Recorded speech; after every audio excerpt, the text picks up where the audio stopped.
ఉన్న డిఎస్సి మిత్రులారా, ఈరోజు వివిధ జిల్లాల నుంచి అభ్యర్థులు డిఎస్సి ఆస్పిరెంట్స్ వచ్చి ఈ ప్రజా దర్బార్కి అటెండ్ అవ్వడం జరిగింది. మరి డిఎస్సి అభ్యర్థులకు ఉన్నటువంటి సమస్యల మీద ఈరోజు లోకేష్ గారికి ఇవ్వడం జరిగింది. రాష్ట్ర వ్యాప్తంగా వివిధ జిల్లాల నుంచి చాలామంది అభ్యర్థులు వచ్చారు. ఎక్కువగా ఈరోజు ప్రజా దర్బార్లో ఈ టెట్ డిఎస్సి సంబంధించినటువంటి అప్లికేషన్స్ ఎక్కువ వచ్చినాయి. అయితే నేను కూడా వెళ్ళి లోకేష్ గారికి ఇష్యూస్ చెప్పడం జరిగింది, ఇవ్వడం జరిగింది. అందరి సారు ఏమన్నారంటే ఉండదు చెప్తున్నారు, దీంట్లో దాపరికం లేదు, ఏమీ లేదు. సారు ఏమన్నారంటే మేము ఆల్రెడీ సిలబస్ నవంబర్ ఎండింగ్లో ఇచ్చేసాము. నన్ను అడిగారు సిలబస్ ఇచ్చి ఎన్ని నెలలు అయింది, ఇప్పటికైనా అనుకోలేదు. సుమారు 7-8 నెలలు అయింది సార్ అన్నాను. మరి 6-7 నెలలు అయినప్పుడు మరి మీరు చదువుకోకుండా, పిల్లలు చదువుకోకుండా ఏం చేస్తున్నారు అని అడగటం జరిగింది. అయితే నేనేమన్నానంటే, సార్ పిల్లలు అంటే మీ నుంచి క్లారిఫికేషన్ రాలేదు సార్, పలానప్పుడు డేట్ రాలేదు అంటే నేను చెప్తూనే ఉన్నాను. ఆల్రెడీ ఎస్సీ క్లారిఫికేషన్ అయిపోయిన వెంటనే 15 రోజులు 20 రోజులు అటు ఇటు నోటిఫికేషన్ ఇచ్చేస్తాం అని నేను చెప్పాను. ఆల్రెడీ నా తప్పేం లేదు అని సార్ చెప్తుందని. అయితే నేను ఇంకొక పాయింట్ అడిగాను. సార్ మీరు ఆల్రెడీ చెప్పారు సార్, పిల్లలకి మాకందరికీ చెప్పారు సార్, టెట్ నోటిఫికేషన్కి దాని ఎగ్జామ్కి 90 రోజులు ఇస్తాము, డిఎస్సి నోటిఫికేషన్ దాని ఎగ్జామ్కి 90 రోజులు ఇస్తామని చెప్పారు సార్. సో ఆ ఉద్దేశంతో రాష్ట్ర వ్యాప్తంగా ఉన్నటువంటి 6 లక్షల మంది మేము మీద హోప్ పెట్టుకున్నాం సార్. అంటే 90 రోజులు కాదు, మేము ఆల్రెడీ 6-7 నెలలు మేము ఇచ్చేసాము, 90 రోజుల కంటే ఎక్కువ ఇచ్చేసేసాము. ఇంకోటి ఏంటంటే రేపు జూన్కి ఎగ్జామ్స్ జరిగిపోతాయి.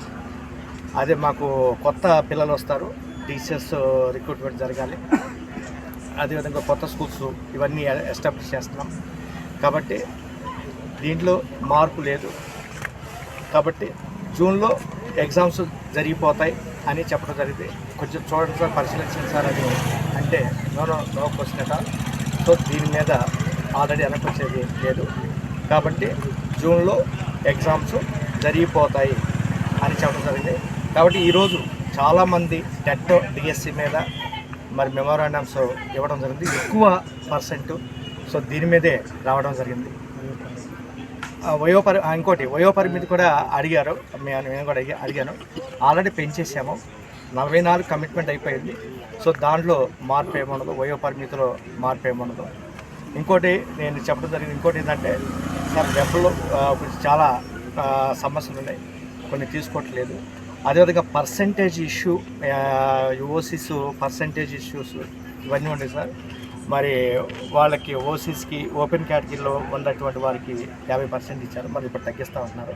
మరి అప్పటి నుంచి ఇప్పటి వరకు వాళ్ళు చదవలేదు కదా సార్. మరి వాళ్ళకి ఒక నెల రోజులే ఉన్న టైం, మరి ఇప్పుడు వరకు ఒక నెల రోజులు ఉంది.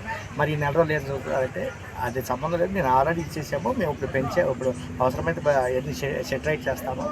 కాబట్టి ఎగ్జామ్స్ మాత్రం ఎట్టి పరిస్థితుల్లో జూన్ నుంచి జరిగిపోతాయి. సో దానికి కమిట్మెంట్ అయ్యి మీరందరూ కూడా రాష్ట్ర వ్యాప్తంగా ఉన్నటువంటి పిల్లలందరూ కూడా ప్రిపేర్ అవ్వాల్సి కోరుతున్నాం అని చెప్పడం. ఇది జరిగినటువంటి అంశం. కాబట్టి దీన్ని బట్టి మీరు మరి మీ నిర్ణయం మీది జాగ్రత్తగా చూసుకోవాల్సిందిగా మీ అందరి తరఫున ఈరోజు ఇక్కడ వచ్చినటువంటి డిఎస్సి ఆస్పిరెంట్స్ ప్రతి ఒక్కరు, కొంతమంది స్పోర్ట్స్ ఇష్యూ మీద వచ్చారు. సో దాని గురించి కూడా చెప్పడం జరిగింది. 2024 అప్లై చేశారు, వాటి గురించి కూడా చెప్పడం సరే. ఇది కొన్ని ఇష్యూస్ ఉంటాయి, వాటిని పరిశీలిస్తాము అని చెప్పడం జరిగింది. కానీ ఎగ్జాము ఇంకోటి టెట్ అడిగాను, టెట్ అభ్యర్థుల తరఫున టెట్ కూడా అడిగాను. టెట్ ఆల్రెడీ ఇచ్చేసాము, రిజల్ట్స్ ఇచ్చేసాము. ఇది టెట్ అనేది రాదు, ఆల్రెడీ టెట్లో క్వాలిఫై అయ్యారు. వీళ్ళందరూ రాసుకోండి, నెక్స్ట్ వచ్చేటటువంటి వాళ్ళు నెక్స్ట్ టెట్కి ప్రిపేర్ అవుతారు అని చెప్పడం జరిగింది. అయితే అదేవిధంగా మరి నేను ఇంకోటి అడిగాను, 51 జీవో ప్రకారం ప్రతి సంవత్సరం 2 సార్లు, ప్రతి 6 నెలలకు ఒకసారి టెట్ జరగాలంటే ఆల్రెడీ జరిగిపోయింది, ఇప్పటికీ లేట్ అయిపోయింది. మాకు టీచర్స్ కావాలి, జూన్ జూలై కల్లా టీచర్స్ అపాయింట్మెంట్ జరగాలి. కాబట్టి ఈ కమిట్మెంట్తోనే ప్రభుత్వం ఉంది. కాబట్టి నోటిఫికేషన్ అనేది వచ్చేసేసింది. ఎగ్జామ్స్ అనేవి జూన్ 6 నుంచి జరుగుతాయి. కాబట్టి దీని ప్రకారం రాష్ట్ర వ్యాప్తంగా ఉన్నటువంటి పిల్లలందరూ కూడా ఉండాలని చెప్పడం జరిగింది. Thank you.